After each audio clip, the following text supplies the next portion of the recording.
Shalom para todos, este es Talmid Joshua Leví.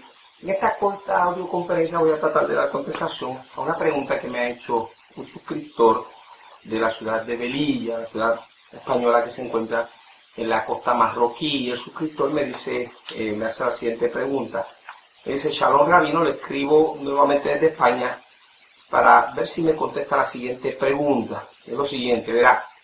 En el Nuevo Testamento se nos advierte sobre un engañador, un falso Mesías.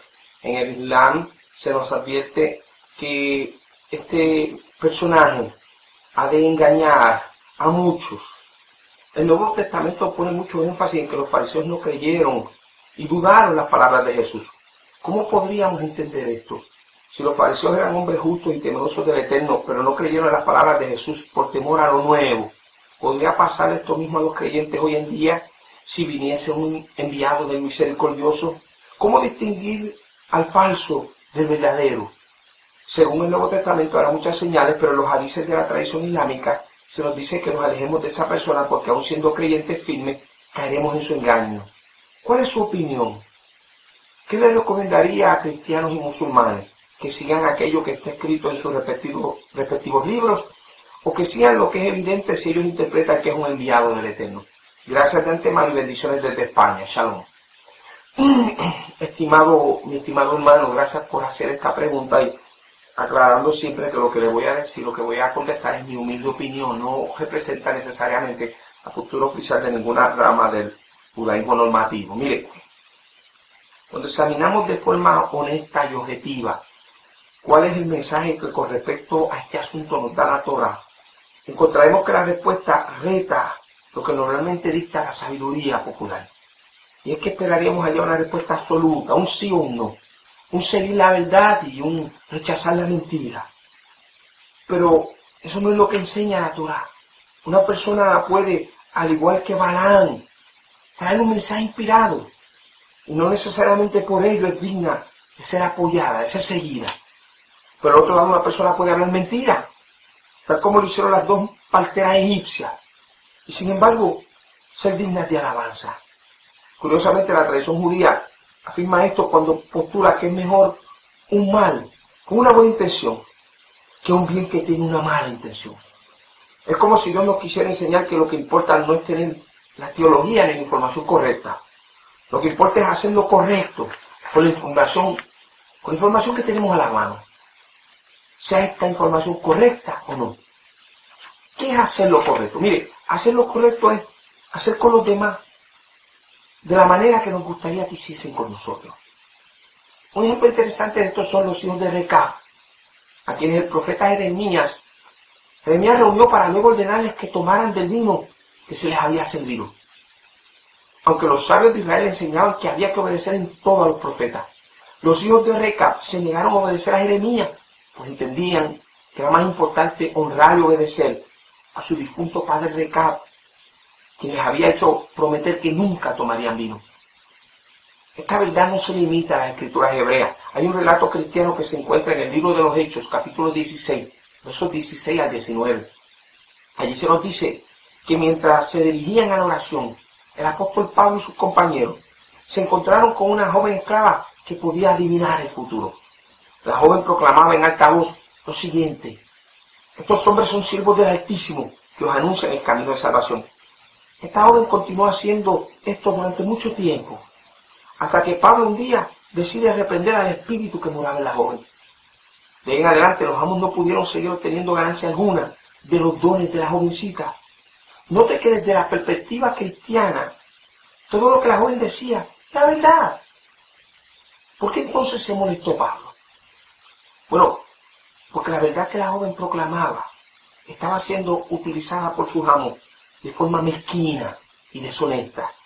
La verdad de Dios se estaba utilizando como un instrumento de mercadeo, un medio para obtener ganancias económicas. Es un modo sutil de blasfemar a Dios, usando lo santo para obtener lo profano.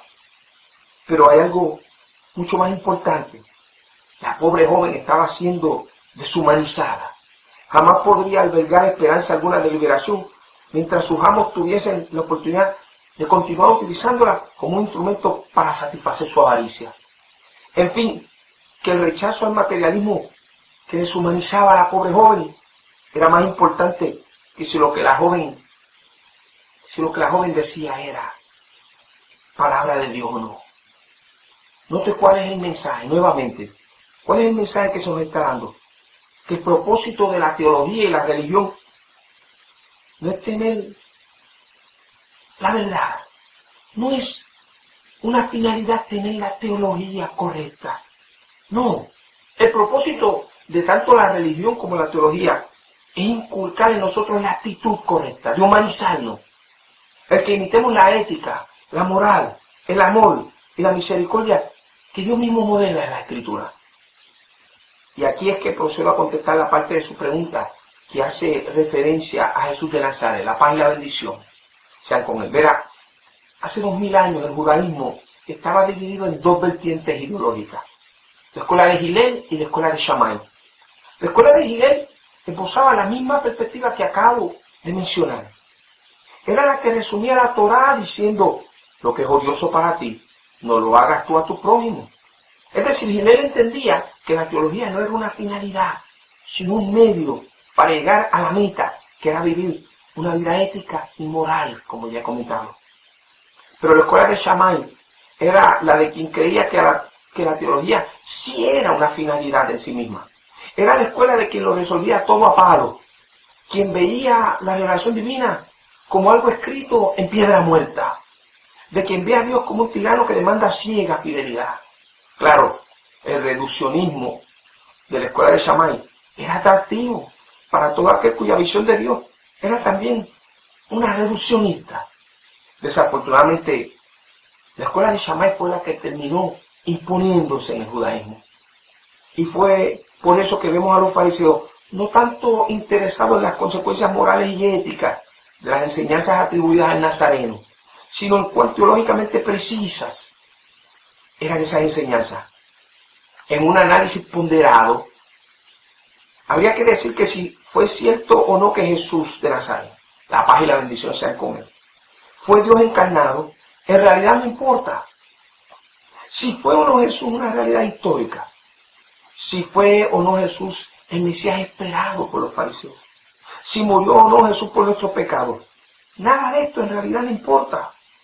Lo único que importa es que se nos habla de alguien que solo hizo el bien, que enseñó a otros a hacer lo bueno, que fue en sí mismo un ejemplo de bien, que perdonó a aquellos que le rechazaron, que llamó al pueblo al arrepentimiento, a amar al prójimo, a orar por los enemigos, a no juzgar a nadie, a alimentar al hambriento, a visitar al enfermo, a hacer bien al extranjero, a perdonar a los que nos ofenden. Jesús solo dio vida. Nunca mató a nadie, ni ordenó a nadie matar en su nombre.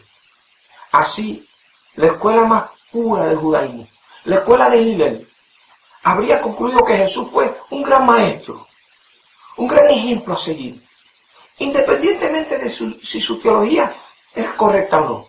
Claro, la escuela de Shammai y no la de Hillel fue la que terminó juzgando a Jesús. Y lo hizo desde su propia perspectiva, reduccionista, superficial. En resumen, si apareciera un gran maestro en la escena mundial, sea Jesús, sea Gandhi, sea el Dalai Lama, sea otra Madre Teresa, sea el Mahdi, que mencionan los musulmanes, o cualquier otro nombre que prefiramos darle, la prueba de si se le debe aprobar, si se le debe apoyar o no, si se le debe seguir, no es si está correctamente profetizado en la Torá, en el Nuevo Testamento o en el Corán. No, la prueba es la pureza de su intención. Si esta persona está comprometida con la justicia, si está comprometida con la misericordia, busca esta persona la paz, busca la reconciliación entre los seres humanos, busca exaltar a Dios o por el contrario, se exalta a sí mismo, a los hombres y a las instituciones humanas. Como dijo aquel gran maestro, por sus frutos lo conoceréis. Espero que estas palabras hayan sido de bendición a su vida y que la paz del Eterno sea con vosotros. Shalom Aleichem.